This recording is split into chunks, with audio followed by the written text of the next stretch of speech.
So another little imaginative blip blop. I had this imagination that someone asked me, "Are you a guru? Are you a guru, David?" And I'm like, "No, no, no, I'm not a guru, and I'm not a guru. I'm a shaman." And the difference between a guru and a shaman, from my end, well, the difference between a guru and a shaman is that a guru has kind of obtained a sense of enlightenment. They see the sense of enlightenment, and they are kind of, in essence, a conduit for the divine. And they speak in spiritual terms. They speak in godly terms. They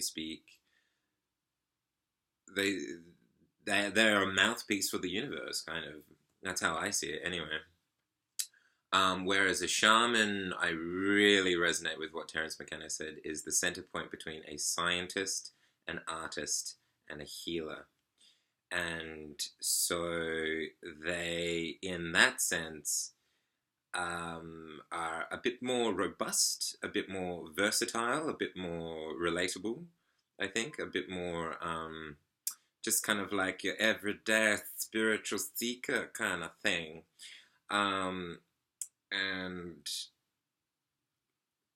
Scientists, yeah, I think shamans are also paying a karmic debt.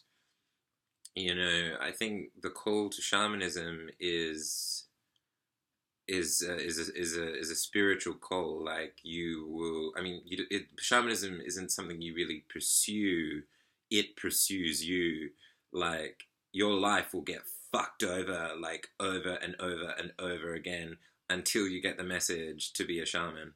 And the only reason why I could imagine the universe and fate and your own soul is calling to that is because you have a debt to pay karmically, and the way you pay it is by being this center point between science, healing, and art, and that way you can be of very useful service to the world. So revering shamans is or gurus. Actually, well, my point is, don't revere anyone. revere Revere and show gratitude to the universe within you, because everything you are experiencing is a gift. It's a gift. And think about it, gifts are things that you give to people that you love. And if literally every breath you are taking is an aspect of the universe that allows you to do it, and you're doing it every single breath, and it's happening, and it's there, and every breath is a gift, and your whole life is there as well.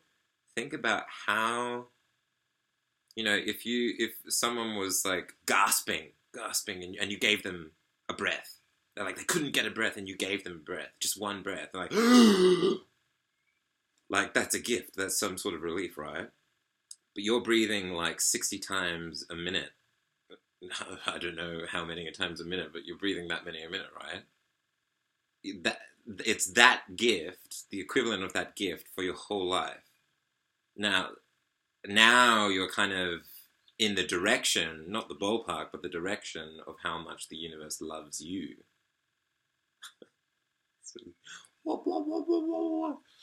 It's quite endless. It's quite endless. It's quite beautiful.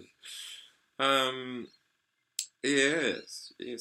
And also the other thing is, like, don't want to be a shaman. Is my opinion. Like, shamanism will call you, and it's not a pleasant journey to get here at all. It's astronomically painful and scary and terrifying and existential. But with that also comes an extraordinary amount of joy. For every positive for every negative there is a positive, because we live in this realm of duality. And if you go down that negative path of like, wow, that's so fucked and shit, then you will also have the equal counterpart of being able to experience beauty. So there's this kind of field, this threshold. But I would say the wise thing to put your energy towards is, as in what you want, is want to fulfill your dharma, which is your life's purpose, your life's work, because you are in this incarnation, in this experience for a reason, that you have chosen, that your essence, the how can I put this in more neutral terms rather than spiritual terms? The field of information that you set off from.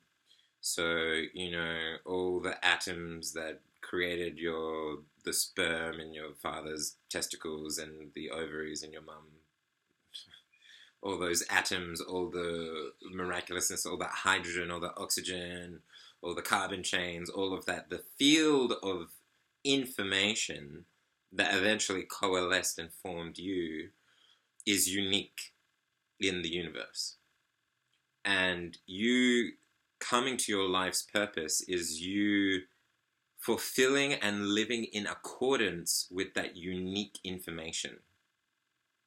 Does that make sense? So, and that is why living your purpose, living your passions is invigorating to you, why it's energizing, because you are literally in alignment with your original coalescence of information, right? That's a kind of more scientific way to think about it. And yeah, that's my opinion.